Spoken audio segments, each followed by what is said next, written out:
नमस्कार, capital TV Bihar देख रहे हैं। मैं हूं आपके साथ शिवानी रतूड़ी।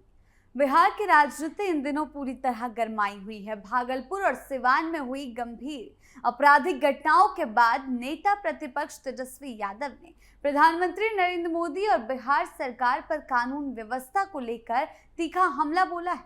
उन्होंने साफ साफ आरोप लगाया कि राज्य में अपराध बढ़ रहा है और सरकार स्थिति संभालने में नाकाम दिख रही है। वहीं सरकार और सत्ता पक्ष इसके उल्टे दावे कर रहे हैं कि अपराधियों पर सख्त कार्रवाई की जा रही और पुलिस लगातार एक्टिव है। इस बीच कांग्रेस भी सरकार पर हमलावर है और हाल के फैसलों और घटनाओं को लेकर सवाल उठा रही है। इन सब के बीच आरोप प्रत्यारोप का दौर तेज हो गया है, जिससे बिहार की सियासत गर्मा गई है। तो क्या कुछ चल रहा है उस पर बात करेंगे, लेकिन उससे पहले एक नजर डालते हैं बिहार की टॉप हेडलाइंस पर। बिहार में अपराध और सियासत गरमाई, तेजस्वी का हमला, सरकार की कार्रवाई पर सवाल। बिहार में पटना जू नाम बदलाव पर सियासी घमासान, कांग्रेस बीजेपी आमने सामने। तेज प्रताप के बयान से हलचल, चिराग कंगना कनेक्शन पर नई बहस तेज। खबरों में सबसे पहले बात करते हैं नेता प्रतिपक्ष तेजस्वी यादव ने पीएम मोदी और बिहार के मुख्यमंत्री सम्राट चौधरी पर सोशल मीडिया के जरिए हमला किया है। उन्होंने दावा किया कि पीएम मोदी ने बिहार चुनाव में मारब सिक्सर की 6 गोली छाती में गाकर भाजपाई गुंडों को खूब प्रोत्साहित किया। अब तो उन अपराधियों का ही सीएम है। तेजस्वी यादव ने आगे लिखा, भाजपा सरकार में हत्या होना अब मंगल राज की श्रेणी में आते, यानी कि उन्होंने जंगल राज को हटाकर मंगल राज शब्द का प्रोनाउंसिएशन किया है। दरअसल बिहार के भागलपुर जिले में अपराधियों ने 2 सरकारी अधिकारियों को गोली मार दी थी, जिसमें एक की घटनास्थल पर मौत हो गई, जबकि दूसरे की हालत गंभीर बनी हुई है। ये घटना सुल्तानगंज नगर परिषद कार्यालय की है, जहां अपराधियों ने दिन दहाड़े नगर परिषद के कार्यपालक पदाधिकारी कृष्ण भूषण कुमार और नगर परिषद सभापति राजकुमार गुड्डू को गोली मार दी। इस घटना में कृष्ण भूषण कुमार की घटनास्थल पर ही मौत हो गई। वहीं नगर परिषद सभापति राजकुमार गुड्डू गंभीर रूप से घायल है, जिन्हें आनन फानन में अस्पताल में भर्ती कराया गया। वहीं सिवान में भी ऐसा ही माहौल देखने को मिला। 48 घंटों के अंदर बिहार में 2 लोगों को गोली से भून दिया। वहीं सिवान में भाजपा के पूर्व एमएलसी और दिग्गज नेता मनोज सिंह के भांजे हर्ष सिंह की हत्या करने वाले आरोपी छोटू कुमार यादव का पुलिस ने हाफ एनकाउंटर कर दिया। जानकारी के मुताबिक अपराधी छोटू यादव के दोनों पैरों में गोली लगी है।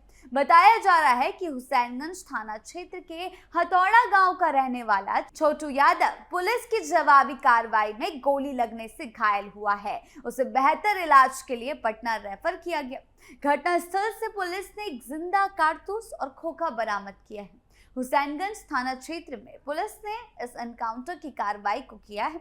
इसकी जानकारी सिवान एसपी पूरन कुमार झा ने दी। पुलिस टीम ने सीसीटीवी फुटेज के आधार पर अपराधी की पहचान कर उसका पीछा किया था। अपराधी ने आत्मसमर्पण करने के बजाय पुलिस पर ही करीब 5 राउंड फायरिंग कर दी। पुलिस ने जवाबी कार्रवाई में फायरिंग की। इस दौरान पैर में गोली लगने के बाद छोटू यादव गिर गया और पुलिस ने उसे अपनी हिरासत में ले लिया। घायल छोटू यादव को सिवान सदर अस्पताल से पटना रेफर किया गया है। बता दें कि बीती रात नगर थाना क्षेत्र के आंदर ढाला ओवरब्रिज के पास गाड़ी साइड करने को लेकर भाजपा के पूर्व एमएलसी और मनोज सिंह के भांजे हर्ष कुमार और उनके बहनोई चंदन सिंह के बदमाशों की बहस हुई थी। इसी दौरान छोटू ने भाजपा नेता के भांजे पर और उनके बहनोई पर अंधाधुंध गोलियां बरसाई। इसमें भांजे की मौत हो गई। वहीं बहनोई चंदन सिंह की हालत नाजुक बनी हुई है और वो पटना में मौत से जंग लड़ रहे हैं। घटनास्थल से पुलिस ने एक जिंदा कारतूस और खोखा बरामद किया है। इस मामले में भी सारी की सारी जानकारी दी गई है। उसने बताया है कि घटना में 4 लोग शामिल थे। पुलिस टीम छोटू को हथियार बरामद करने के लिए ले जा रही थी। इसी बीच उसने पुलिस पर फायरिंग कर दी, जिसके जवाबी कार्रवाई में उसे गोली लगी है। बिहार की राजनीति इन दिनों काफी गरमाई हुई है और गर्म नजर आ रही है। एक तरफ सम्राट चौधरी का लगातार एक्शन देखने को मिल रहा है। सम्राट पुलिस एक्टिव है, अपराध के खिलाफ सख्त कार्रवाई की बात कर रही है। वहीं दूसरी तरफ तेजस्वी यादव इस पूरी स्थिति पर सवाल उठाते हुए नजर आ रहे हैं। हाल के घटनाक्रमों को देखें तो ऐसा लगता है कि प्रशासनिक स्तर पर अपराधियों के खिलाफ तेजी से अभियान चलाया जा रहा है, जिससे राजनीतिक माहौल भी प्रभावित हो रहा है। सम्राट चौधरी के बयानों और उनके एक्टिवनेस को उनके समर्थक कानून व्यवस्था सुधारने की दिशा में बड़ा कदम मान रहे हैं, जबकि विपक्ष से राजनीतिक रणनीति के तौर पर देख रहे हैं। तेजस्वी यादव की बेचैनी भी इसी से मिलती जुलती देखी जा रही है, क्योंकि वो सरकार के कदमों की मंशा और उनके असर पर सवाल खड़े कर रहे हैं। इस पूरे घटना ने बिहार की सियासत को और ज्यादा दिलचस्प बना दिया। जहां एक और सख्ती और कार्रवाई की छवि पेश की जा रही है, तो दूसरी ओर उसके पीछे की राजनीति पर बहस तेज हो गई है। बात करते हैं अगली खबर की। पटना के प्रसिद्ध संजय गांधी बायोलॉजिकल पार्क का नाम बदलकर पटना जू किए जाने के फैसले ने बिहार की राजनीति में एक नई बहस छेड़ दी है। हाल ही में सम्राट चौधरी की अगुवाई में हुई कैबिनेट बैठक में इस प्रस्ताव को मंजूरी दी गई, जिसके बाद 45 सालों से प्रचलित नाम को बदल दिया गया। सरकार के इस कदम को समर्थक प्रशासनिक सरलीकरण और आम लोगों के बीच आसान पहचान बनाने की दिशा में उठाया गया फैसला बता रहे हैं, जबकि विपक्ष से राजनीतिक मंशा से जोड़कर देख रहा है। इस मुद्दे पर इंडियन नेशनल कांग्रेस यानी कि कांग्रेस ने कड़ी प्रतिक्रिया दी। पार्टी के प्रवक्ता डॉक्टर स्नेहशीष वर्धन ने बीजेपी पर आरोप लगाया कि वो ऐतिहासिक और सांस्कृतिक धरोहरों के साथ छेड़छाड़ कर रही है। उनका कहना है कि नाम बदलने से कोई ठोस बदलाव नहीं आता, बल्कि ये केवल राजनीतिक लाभ और अपने समर्थकों को संतुष्ट करने की कोशिश है। यानी कि कांग्रेस इस एक कदम से भड़क चुकी है। कांग्रेस इसे ओछी मानसिकता का एग्जाम्पल बता रही है और सरकार की प्राथमिकताओं पर सवाल उठा रही है। अगर इतिहास पर नजर डालें तो उद्यान की शुरुआत 1969 में एक बॉटनिकल गार्डन के रूप में हुई थी। 1973 में इसे चिड़ियाघर के तौर पर जनता के लिए खोल दिया गया।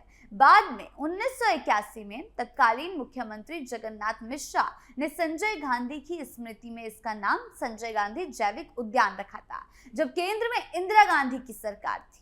ये विवाद सिर्फ एक नाम परिवर्तन तक सीमित नहीं रह गया, बल्कि ये सत्तारूढ़ और विपक्षी दलों के बीच विचारधाराओं को लेकर टकराव का प्रतीक बन गया है। एक पक्ष से प्रशासनिक और व्यवहारिक कदम बता रहा है, तो दूसरा इसे राजनीतिक एजेंडा और इतिहास से छेड़छाड़ के रूप में पेश कर रहा है। ऐसे में ये मुद्दा आने वाले दिनों में बिहार की राजनीति में और ज्यादा गर्माहट ला सकता है।